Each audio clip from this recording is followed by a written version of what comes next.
Good afternoon mga kabarbers. So ito yung buhok ng ating client ngayon. Aking bayaw mga 2 to 3 months na itong hindi nagupitan. So ang gusto niyang gupit ay undercut number 2 number 1 na side di masyadong manipis. So ito na ang final resort natin mga kabarbers, no? So malinis lang siyang tingnan, klarong-klaro yung ahit sa giliran. So, pwede ito sa mga millennials, mga 30s na gupit. Pwede ito, bagay ito na ganitong hairstyle. Semi-undercut lang.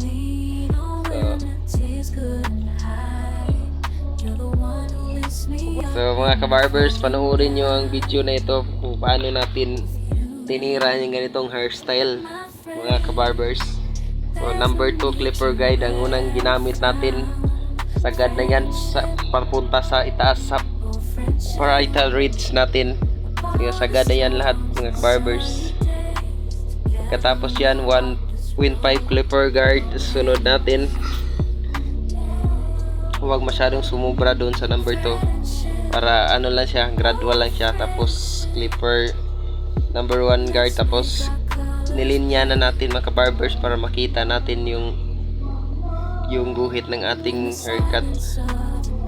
So yun mga kabarbers, panoorin yung mabuti para sa mga nagsimula dyang mag-haircut. Ganito lang kadali yung gupit na ginagawa natin. Basic gupit lang to, no, mga kabarbers. Yan, plangkita natin para yung mga konting sobra-sobra makuha. Makuha natin yung mga konting sobra-sobra, tapos ahitan na natin sa kabila na side. Inuna muna natin yung kabila na side para hindi na tayo mag-ikot-ikot pa. Pagkatapos nito, isusunod na naman natin yung sa kabilang side ng buhok ng ating bayaw mga kabarbers. So, inahitan muna natin yan, tapusin muna natin.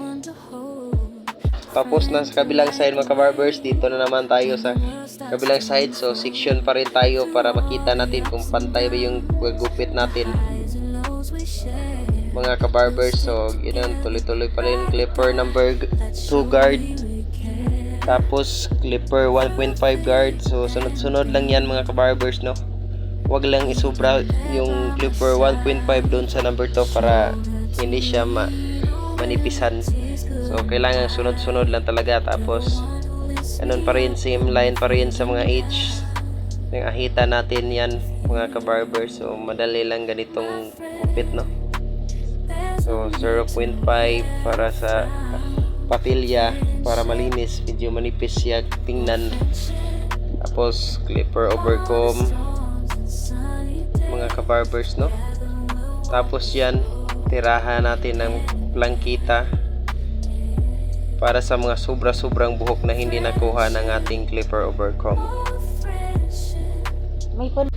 So yung mga kabarbers, inahita na natin dito rin sa kabila.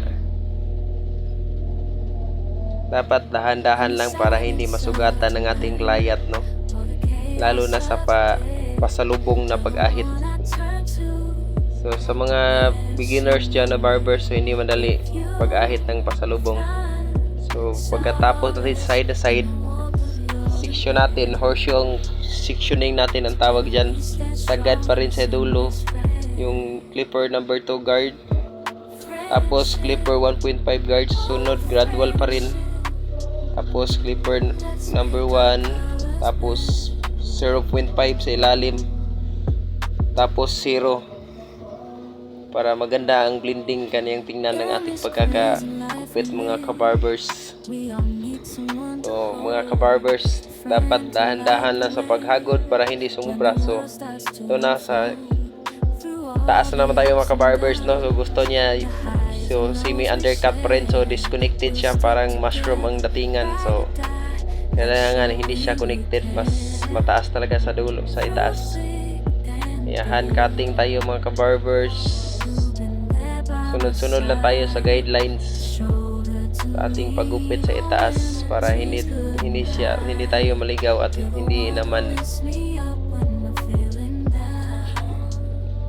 ang ating paggupit sa dulo. Pagkatapos niyan mga kabarbers, cross cheek sectioning tayo para masigurado nating pantay talaga lahat ng buhok mga kabarbers. So pagkatapos diyan mga kabarbers, tirahan natin ng thinning scissors para hindi masyadong hard lines yung sa dulo, para hindi siya masyadong straight, parang natural pa rin silang tingnan sa dulo ng buhok. So thinning scissors din tayo. Pwede rin tayong mag queen cutting yan mga kabarbers kung gusto nyo lang, optional lang yan mga kabarbers. So pagkatapos nyan mga kabarbers, tingnan yung resulta sa ating undercut haircut number 2 on the side. Yan mga kabarbers, ito yung resulta. So napakaganda talaga mga kabarbers, lalo na pag maglagay ka ng gel or wax.